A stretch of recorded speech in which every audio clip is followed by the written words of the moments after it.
petite vidéo revue. En fait, je voulais vous faire une petite revue sur 2 gels douche Sobioéthique. Je me suis baladée chez Leclerc, chose qui m'arrive rarement parce que je ne fais pas mes courses là-bas. Et je me suis dit, tiens, je vais aller voir un petit peu.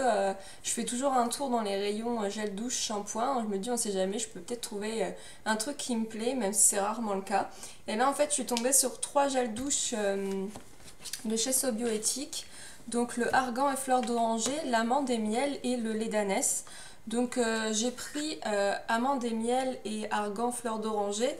Je voulais choisir ces deux-là. Le lait d'ânesse, peut-être que je le testerai, à voir.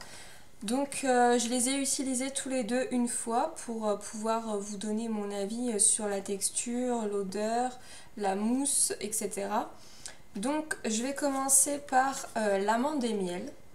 Donc déjà un premier point que j'aime beaucoup chez Sobioéthique, c'est le packaging. Le fait qu'il soit comme une petite brique, et ben on peut les ranger plus facilement dans un placard que quand on a quelque chose en forme ronde, ovale, etc. C'est vrai que c'est plus pénible à stocker. Donc déjà c'est un bon point.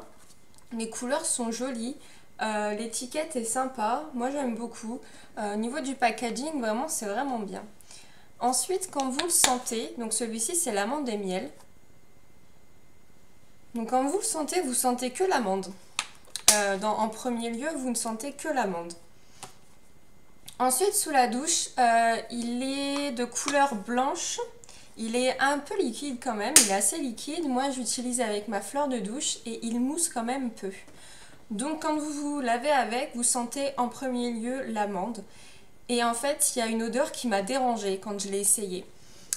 Ça va peut-être vous choquer. En fait, moi, c'est vraiment mon avis personnel et c'est moi ce que j'ai ressenti. Il y avait une odeur comme de friture. En fait, j'avais l'impression de me laver à côté de ma friteuse. Honnêtement, c'est vraiment ce dont j'ai eu l'impression, c'est que je me lavais à côté de ma friteuse. Et en fait, j'ai retourné le gel douche et j'ai regardé les ingrédients. Et un truc qui m'a fait tiquer quand même, c'est que l'huile d'amande est en dernière position. Et en fait, on la sent quand même très très forte, mais je pense qu'il y a une fragrance amande qui fait qu'on sent très fort l'amande, mais l'huile d'amande est en dernière position. Et le miel est vraiment dans la dernière partie des ingrédients. Et en fait, la fameuse odeur de friture qui me gênait, c'est l'huile de tournesol qui est en 3e position. Donc celui-ci, je suis un petit peu déçue parce que il sent l'amande mais à plein nez quand vous l'ouvrez. Il sent pas le miel. Et en fait, l'huile d'amande est en dernière position et le miel est vraiment en fin.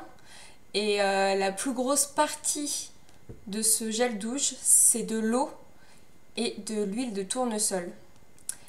Donc il m'a coûté celui-là 2,75 €, un truc comme ça je crois. Il coûte pas très très cher, mais je trouve que c'est un petit peu décevant de voir qu'en fait quand ils disent enrichi en huile d'amande, qu'en fait elle est en dernière position et qu'on a que de l'huile de tournesol. Bof. Je vais l'utiliser, mon copain il l'a pas encore testé, donc je vais voir un peu, je vais lui faire tester et je vais voir ce qu'il me dit. Mais quand on le sent comme ça, on sent vraiment l'amande. Et quand on se lave, on a l'impression de se laver avec de l'eau de friture. Donc, bof. L'odeur ne reste pas. L'odeur ne reste pas sur la peau. Donc voilà, celui-ci un petit peu déçu. Ensuite, le deuxième, argan et fleur d'oranger. Alors, je l'ai pris parce que c'est marqué douche escapade à Marrakech. Donc, ça m'a fait un petit peu un clin d'œil à mes vacances et mon copain, ça l'a fait sourire. Donc j'adore le packaging, pareil, il est très très beau, il est orange avec une fleur d'oranger. Franchement c'est sympa. Alors l'odeur, quand vous le sentez, c'est la fleur d'oranger qui vous arrive en plein dans le nez, clairement. Je ne sens pas l'huile d'argan, j'arrive pas à la reconnaître. Non. Quand je me suis lavée avec, donc celui-ci a une couleur transparente, légèrement orangée, mais vraiment tout léger. Donc pareil, quand on se lave avec, c'est la fleur d'oranger qui prend le dessus et il mousse beaucoup plus que l'autre. Franchement, il a beaucoup moussé. Par contre c'est pareil, l'odeur n'est pas restée sur ma peau et celui-ci, bah, vraiment génial. L'odeur de fleur d'oranger, j'ai adoré. Celui-là c'est un coup de cœur, je pense que je le rachèterai parce que j'aime beaucoup. Celui-là il m'a coûté un peu plus cher, 3 € et quelques je crois. Franchement au top. Chose que j'ai oublié de vous dire et ce qui me plaît aussi c'est qu'ils expliquent bien que les packaging en fait... Pardon. Il nous explique bien en fait que les packagings sont à 70% faits avec des produits recyclés et qu'il est 100% recyclable. Alors ça c'est un petit truc que j'aime bien parce que c'est vrai que quand on achète des produits bio, des produits naturels et que des fois en fait on s'aperçoit que les packagings sont faits avec des merdes, je trouve ça un petit peu débile, enfin avec des merdes. Disons que là, 70% c'est quand même bien. Et il y en a des fois, ils vous en parlent même pas du packaging, alors qu'on est quand même, on fait quand même attention à ça.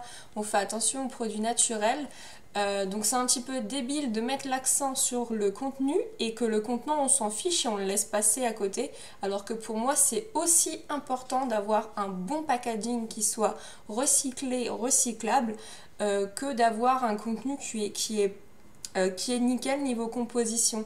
Donc ça c'est vraiment un atout que j'aime bien chez Sobioéthique.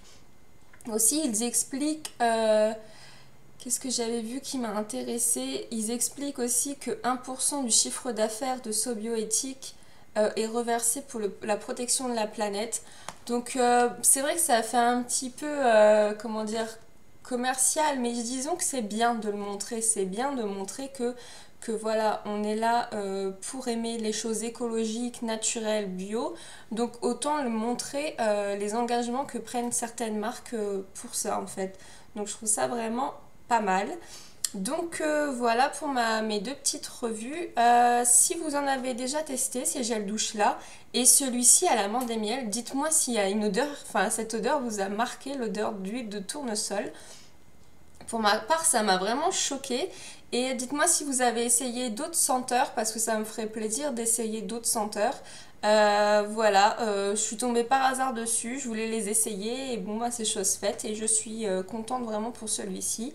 Celui-là, je vais quand même l'utiliser, mais c'est vrai que ça m'a un petit peu monté au nez cette odeur. Et le lait d'ânesse, si vous l'avez essayé, dites-le moi. Désolée, je crois que je me fais harceler par ma soeur jumelle.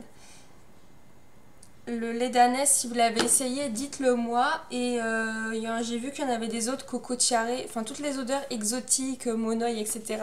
Si vous les avez testés, j'ai vraiment envie d'avoir vos avis parce que j'aimerais bien les tester aussi. Donc voilà, je vous fais des gros bisous. J'espère que cette petite vidéo vous aura plu et je vous dis à très bientôt dans une prochaine vidéo. Bye!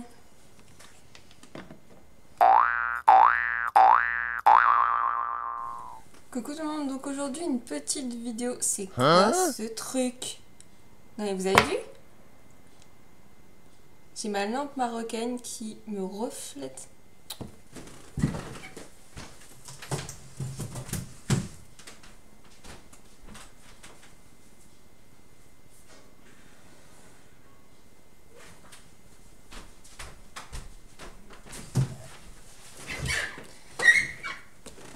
On recommence. Mon Dieu. Coucou tout le monde.